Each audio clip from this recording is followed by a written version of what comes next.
ஓம் come கணபதையே நமகா. உலகெங்கும் வாழும் அஸ்ட்ரோ டிவைன் நேயர்களே, ஒரு அற்புதமான தமிழ் ஆண்டு பராபவ வருஷம். 60 தமிழ் ஆண்டுகள். அதில் மிக முக்கியமான வருஷமாக இந்த பராபவ வருஷம் அமைகிறது. வரக்கூடிய ஏப்ரல் மாதம் 14ஆம் தேதி, இந்த 2026ஆம் ஆண்டில் ஏப்ரல் மாதம் 14ஆம் தேதி நம்முடைய தமிழ் வருடம் பராபவ வருடம் பிறக்கிறது. பிறக்கக்கூடிய கிழமை செவ்வாய்க்கிழமை. இந்த தமிழ் ஆண்டு எப்போ பிறக்கிறதுனா காலையில் 8:33 அன்னைக்கு கிருஷ்ணபக்ஷம் துவாதசி திதி நடக்கிறது. சந்திர பகவான் சதயம் நட்சத்திரத்தில், கும்பராசி சதயம் நட்சத்திரத்தில் தன்னுடைய பயணத்தை துவங்க போறார் புது வருஷத்தில். இந்த ஆண்டுடைய லக்னம் ரிஷப லக்னம். மிதுனத்தில் குரு பகவான், சிம்மத்திலே கேது பகவான், கும்பத்திலே சந்திர பகவானும் ராகு பகவானும் அணிவகுத்திருக்கிறார்கள். மீனத்திலே செவ்வாய் புதன் சனி ஆகிய கிரகங்கள் அமர்ந்திருக்கிறார்கள். மேஷத்தில் சூரிய பகவானும் சுக்கிர பகவானும். இதில் ஒவ்வொரு பிளானட்டும் மாறிண்டே இருக்கும். வருஷ பலன்கிறதுல நம்ம மேஜராக இருக்கக்கூடிய பெரிய கிரகங்கள் எடுத்துப்போம். அதில் குரு பகவானுடைய பயிற்சி ஜூன் மாதம் 1ஆம் தேதி இரவு பெயரப்போகிறது. அது கடக ராசிக்கு பயிற்சி அடைய பொருள். அதே மாதிரி இந்த 2026ஆம் எண்டில் ராகு கேது பயிற்சி இருக்குது. அப்போது வரும்போது உங்களுக்கு கேது பகவான் கடகராசிக்கும் ராகு பகவான் மகர ராசிக்கும் பயிற்சி அடைஞ்சு விடுவாங்க. இது எல்லாத்தையும் மனசில் வச்சுட்டு தான் இந்த ஆண்டு பலன்கள் பார்க்குறோம். இந்த ஆண்டு நமக்கு நல்ல பலன்கள் தருவதற்கு பொதுவான பரிகாரம் என்ன அப்படின்னு கேட்டிங்கன்னா, மகமாயி வழிபாடு, மாரியம்மன் வழிபாடு, அதை இந்த ஆண்டு முழுவதும் செய்து கொண்டு வந்தால் மிகுந்த நன்மைகள் ஏற்படும்.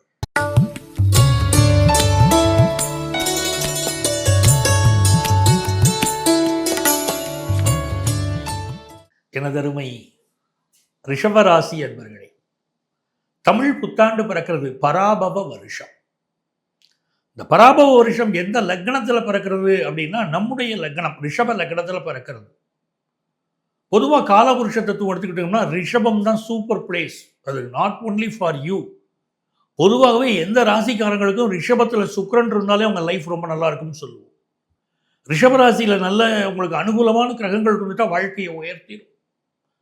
இப்போ ரிஷப லக்னத்திலேயே இந்த ஆண்டு பிறக்குது. ஏன்னா ரிஷபம்ங்கிறது சுக்கிரனுடைய மனை, காசு பணம் தரக்கூடிய ஸ்தானம்.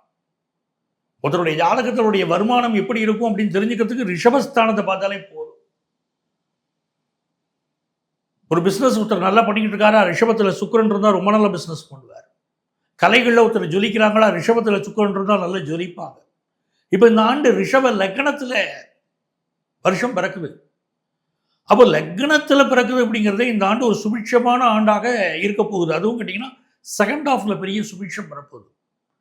ரிஷப லக்னத்துக்காரங்களுக்கு எப்படின்னு கேட்டிங்கன்னா, ஜூபிட்டருடைய டிரான்சிட் ஜூன் மாதம் கடகத்துக்கு போகிறார். 3ஆம் இடத்துக்கு ஜூபிட்டர் போகிறார். ரொம்ப பார்க்க வேண்டியிருக்கு. உங்களுக்கு ஒரு ப்ளஸ் என்ன அப்படின்னா, லாபத்தில் இருக்கக்கூடிய சனி. பொதுவாக சனிக்கு 3, 6, 11 ஸ்தானங்கள் யோகம்னு சொல்லும்போது, அந்த சாட்டன் என்னைக்கு உங்களுக்கு 11th பிளேஸில் உட்கார்ந்தாரோ, you will get every success in your life இந்த பராபவ வருஷத்தில். அது சந்தேகம் இல்லை. பெரிய அளவுக்கு ஒரு வளர்ச்சியை கொண்டு வந்து கொடுக்க போகுது. அதே மாதிரி உங்களுடைய லாங்குவேஜ் ஸ்கில் வளரும். புதிய மொழிகள் கற்றுக்கொள்ளக்கூடிய ஆர்வம் வரும். அது உங்களுடைய பணம் சம்பாதிக்கக்கூடிய விஷயத்தை அதிகப்படுத்தும். இப்போ நீங்கள் ஒரு திரைப்படத்துறையில் இருக்கீங்க, எனக்கு புதிய வாய்ப்புகளே இல்லை அப்படின்னு சொல்லிட்டு இருக்கீங்கன்னா, இந்த ஆண்டு புதிய புதிய வாய்ப்புகள் வரும். சார், ரொம்ப முக்கியமாக பார்த்தீங்கன்னா ரிஷபராசிக்காரங்களுக்கு இடப்பெயர்ச்சி இருக்குங்க. நிறைய பேருக்கு ரிஷபராசிக்காரங்களுக்கு இடப்பெயர்ச்சி இருக்குது. அந்த இடப்பெயர்ச்சி எப்படி இருக்கலாம் அப்படின்னு பார்த்தீங்கன்னா, வெளி மாநிலங்களுக்கு நிறைய பேர் ட்ராவல் பண்ணுவீங்க. வெளிநாட்டில் போய் வெளி மாநிலங்களில் செட்டில் ஆவீங்க. நிறைய பேருக்கு வெளிநாட்டில் செட்டில் ஆகக்கூடிய ஒரு அமைப்பெல்லாம் இப்போ ஏற்படும். இதெல்லாம் ரொம்ப நல்லா இருக்கு. பட் என்னன்னா, சொத்து விஷயத்தில் கவனமாக இருங்க. சொத்து விற்பனை, சொத்து வாங்குவது, இந்த விஷயங்களை ரொம்ப கவனமாக இருக்கணும். ஏன்னா 3ஆம் இடத்துல ஜூபிட்டர் வர்றாருன்னா சொத்து சம்பந்தமான வம்பு வழக்குகள் வரும். இது மிக முக்கியமான ஒரு விஷயம். ஸோ நீங்கள் எந்த ஒரு சொத்து வாங்குறதா இருந்தாலும் விற்கிறதா இருந்தாலும் அதை பற்றி முழுமையாக தெரிஞ்சுக்கிட்டு, உங்கள் பையர் யார், உங்கள் செல்லர் யார், அது முழுமையாக தெரிஞ்சுக்கிட்டு இறங்குறது ரிஷபராசிக்கு ரொம்ப நல்லது. சகோதரர்களோட பிரச்சனை வரும். 3ல் குரு வரும்போதெல்லாம் சகோதரனோட பிரச்சனை வருது. அப்படிப்பட்ட ஒரு அமைப்பும் இருக்குது. ஆனால் உங்களுக்கு ப்ளஸ் லாபத்தில் இருக்கக்கூடிய சனி பகவான் அப்படிங்கிறதுனால வேலை ரீதியாக நீங்கள் என்ன முயற்சி பண்ணாலும், சார் நான் புது ஜாப்புக்கு ட்ரை பண்ண போகிறேன், நல்ல உங்களுக்கு அமையும். எனக்கு ஆஃபீஸில் ஒரு ப்ரொமோஷனுக்கு நான் இங்கே ஹையர் அஃபிஷியேட்டில் பேசலாமா, பேசுங்க. இது நாள் வரைக்கும் அவர் வந்து உங்களுக்கு கண்டுக்கல அப்படின்னா கூட இனி ரெகக்னைஸ் பண்ணுவார், பெரிய முன்னேற்றம் வரும்.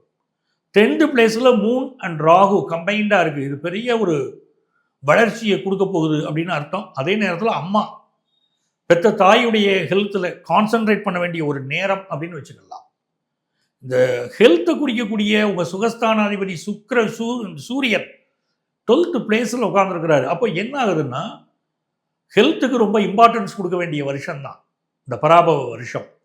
இன்னொரு பக்கம் வாகனங்கள் மாற்றுவீங்க. ஏற்கனவே ஒரு கார் வச்சுருக்கீங்கன்னா காரை இப்போ மாற்றுவீங்க, 2 வீலர் மாற்றுவீங்க, வீட்டு உபயோகப் பொருட்கள் மாற்றுவீங்க, வீட்டில் உள்ள எலக்ட்ரானிக் பொருட்கள் மாற்றுவீங்க. நிறைய ஒரு இம்ப்ரூவ்மெண்ட் இருக்கும். வேலைக்காக வெளிநாடு செல்லக்கூடிய ஒரு யோகம் இருக்குது. என்ன பாதிப்பு கொடுக்கணும், சிலருக்கு கண்கள் சம்மந்தப்பட்ட பாதிப்பு இந்த காலகட்டத்தில் கொடுக்கும். அது கொஞ்சம் கவனமாக நம்ம இருந்துக்கணும். பட் ஃபினான்ஷியலாக கஷ்டம் வருமானா வராது, நல்லா இருக்கும். வேலை பார்க்குற இடத்துல கோள்முட்டிகள்னு சொல்கிறோம் பாருங்க, சிலர் வேணும்னே நம்மளை போட்டு கொடுப்பாங்க பாருங்கள், அப்படிப்பட்டவங்களாம் இருப்பாங்க. பட் அதெல்லாம் சமாளிச்சுக்கிட்டு தான் நீங்கள் வரப்போகிறீங்க. இதில் வந்து ஜூபிட்டர் வந்து 9th பிளேஸை பார்க்க போகிறார். அப்படிங்கும்போது வியாபாரிகளுக்கு புதுசாக அக்ரிமெண்ட்டில் கையெழுத்து போடக்கூடிய யோகம் இது வந்து ரொம்ப நல்லா இருக்குது. ரொம்ப நாளாக இருக்கக்கூடிய கடனை அடைக்கக்கூடிய முயற்சிகளை இப்போ நீங்கள் செய்வீங்க. உங்கள் வியாபாரத்தில் ஒரு பெரிய கடன் விஷயம் இருக்குன்னா அதை அடைக்கிறதுக்கு முயற்சி பண்ணுவீங்க. இப்போ வியாபார ஸ்தலங்களில் ஏதாவது ஒரு மூலையில் ஒரு கண்ணாடி பவுல் எடுத்துக்கிட்டு அதில் கல் உப்பை நிரப்பி மேலே ஒரு எலுமிச்சம்பழத்தை வச்சு நீங்கள் வந்து ஒவ்வொரு நாளுமே அந்த கல் உப்பு ஒரு ஜாடியில், கண்ணாடி ஜாடியில் கல் உப்பை நிரப்பி அதில் மேலே ஒரு எலுமிச்சம்பழத்தை வச்சு உங்கள் ஆஃபீஸில் ஏதாவது ஒரு கார்னரில் வச்சுருக்க பிஸ்னஸில் ஒரு நல்ல டெவலப்மெண்ட் உங்களுக்கு வரும். ஸோ ரிஷபராசிக்காரங்க பல பேர் உங்கள் வீடுகளில் குழந்தை பாக்கியம் உண்டாகுமான்னு காத்துக்கிட்டு இருக்கீங்க. அது சம்மந்தப்பட்ட நல்ல செய்தி வரப்போகுது. ஃபினான்ஷியல் இம்ப்ரூவ்மெண்ட் இருக்க போகுது. நல்ல வருஷங்க. இந்த வருஷத்தில் இன்னும் உங்களுக்கு ஒரு பெரிய வெற்றிகள் வரணும் அப்படின்னு சொன்னால் நீங்கள் வழிபட வேண்டிய தெய்வம் பிராணாம்பிகை சமேத தர்ப்ப ஆரண்யேஸ்வரரை வழிபாடு செய்கிறோம். திருநள்ளாறு சென்று வழிபாடு செய்கிறோம். லாபத்தில் இருக்கக்கூடிய சனி பகவான், மங்கள சனி பகவான் உங்களுக்கு எல்லா வகையான வெற்றிகளையும் தருவார் அப்படிங்கிறது தான் உண்மை. யோகம் இது வந்து ரொம்ப நல்லா இருக்கு. ரொம்ப நாளாக இருக்கக்கூடிய கடனை அடைக்கக்கூடிய முயற்சிகளை இப்போ நீங்கள் செய்வீங்க. உங்கள் வியாபாரத்தில் ஒரு பெரிய கடன் விஷயம் இருக்குன்னா அதை அடைக்கிறதுக்கு முயற்சி பண்ணுவீங்க. இப்போ வியாபார ஸ்தலங்களில் ஏதாவது ஒரு மூலையில் ஒரு கண்ணாடி பவுல் எடுத்துக்கிட்டு அதில் கல் உப்பை நிரப்பி மேலே ஒரு எலுமிச்சம்பழத்தை வச்சு நீங்கள் வந்து ஒவ்வொரு நாளுமே அந்த கல் உப்பு ஒரு ஜாடியில், கண்ணாடி ஜாடியில் கல் உப்பை நிரப்பி அதில் மேலே ஒரு எலுமிச்சம்பழத்தை வச்சு உங்கள் ஆஃபீஸில் ஏதாவது ஒரு கார்னரில் வச்சுருக்க பிஸ்னஸில் ஒரு நல்ல டெவலப்மெண்ட் உங்களுக்கு வரும். ஸோ ரிஷபராசிக்காரங்க பல பேர் உங்கள் வீடுகளில் குழந்தை பாக்கியம் உண்டாகுமான்னு காத்துக்கிட்டு இருக்கீங்க. அது சம்மந்தப்பட்ட நல்ல செய்தி வரப்போகுது. ஃபினான்ஷியல் இம்ப்ரூவ்மெண்ட் இருக்க போகுது. நல்ல வருஷங்க. இந்த வருஷத்தில் இன்னும் உங்களுக்கு ஒரு பெரிய வெற்றிகள் வரணும் அப்படின்னு சொன்னால் நீங்கள் வழிபட வேண்டிய தெய்வம் பிராணாம்பிகை சமேத தர்ப்ப ஆரண்யேஸ்வரரை வழிபாடு செய்கிறோம். திருநள்ளாறு சென்று வழிபாடு செய்கிறோம். லாபத்தில் இருக்கக்கூடிய சனி பகவான், மங்கள சனி பகவான் உங்களுக்கு எல்லா வகையான வெற்றிகளையும் தருவார் அப்படிங்கிறது தான் உண்மை.